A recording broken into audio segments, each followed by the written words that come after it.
میخوام یه چیزی بهت بگم که خوشحال شی. چیه؟ میخوام تو رو با یکی آشنا کنم. جدی؟ خب اون کیه؟ ازت خوشش اومده، الانم بیرون وایساده. همین که ازم دور باشی کافیه، نمیخوام کسی رو ببینم. یه بار حرفمو گوش بده. سارا تو به حرفش گوش بده، من که درکش نمیکنم. ولی اون پسر خیلی جذابه. سلیقه‌ش هم دیدی که از چجور پسرایی خوشش میاد. مگه میشه ماهمونو به یه پسر زشت بدیم؟ داری با تو از گلیمت دراز میکنی، بیا بریم.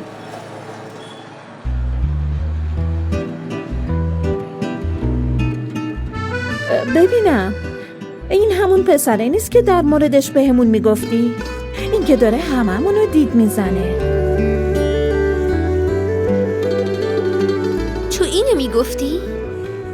من که گفتم اون میخواد حنا رو ببینه، واسه همینم اونجا وایساده. من که بهت گفتم سلیقه‌ش اینه، بیا.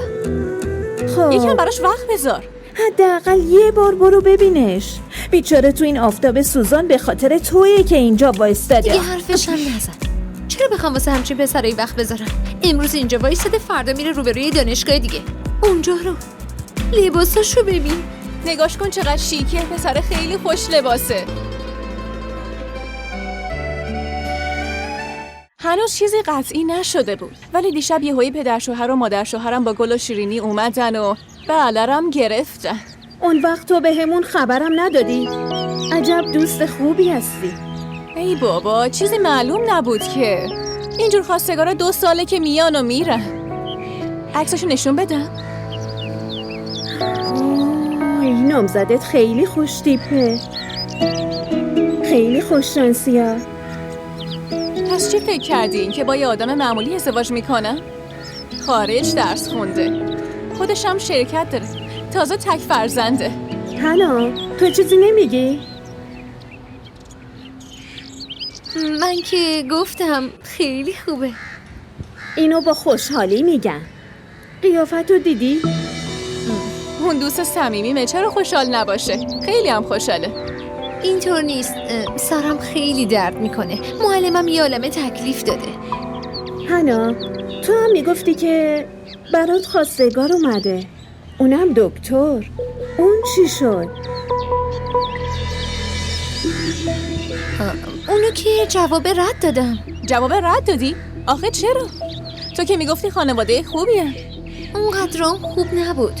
راستش فهمیدم 2-3 بار نامزد شده بود. واقعا نجات پیدا کردم. برام خیلی بهتر شد. اشکال نداره، واسه هنمون یه خواستگار خوب پیدا میشه. حالا ببین یه شاهزاده میاد دنبال. راستی اینو برام توضیح بده، اصلا نفهمیدم. ای بابا این کیه؟ داره درو میشکونه. صبر کن، اومدم. از کی دارم در میزنم؟ صداشو نمیشنوی؟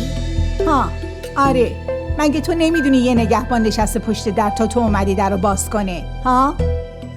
ای خدای من، این چه وضعیه؟ نگاه کن، انگار تو این اتاق بمب منفجر شده. آره؟ چی شده؟ باز چرا اینقدر ناراحتی؟ کسی چیزی گفته؟ کسی چی بهم بگه؟ واسه اشک ریختن بخت سیاه هم کافیه. چی شده دختر قشنگم؟ به مامانت نمیگی؟ ماما یه چیزی رو میخوام بهم بگی. هر روز برای دختر مردم خواستگار جور میکنه. دختر خودتو نمیبینی؟ دختر یکی دونه و خوشگله تو. آره دخترم، معلومه که میبینم. من دارم تلاشمو میکنم. تلاش میکنم؟ این چه تلاشیه؟ دارم بهت میگم مامان، من با اراذل اوباش محل ازدواج نمیکنم.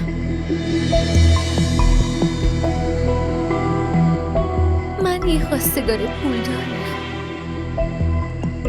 از اون خواستگارایی که مدام پا میشی میری خونه‌شون. مامان حالا که رابطت با پول داره خوب شده، باهاشون سر و کار داری، صمیمی هستی، مامان به خاطر منم باشون حرف بزن. باشه دخترم، من سعی میکنم ولی چی؟ ای خدا، ببین چه اندامی دارم. صورتم ناز و قشنگه. تو دانشگاه کسی باور نمیکنه که من دختره یه خانواده خیلی خیلی فقیرم.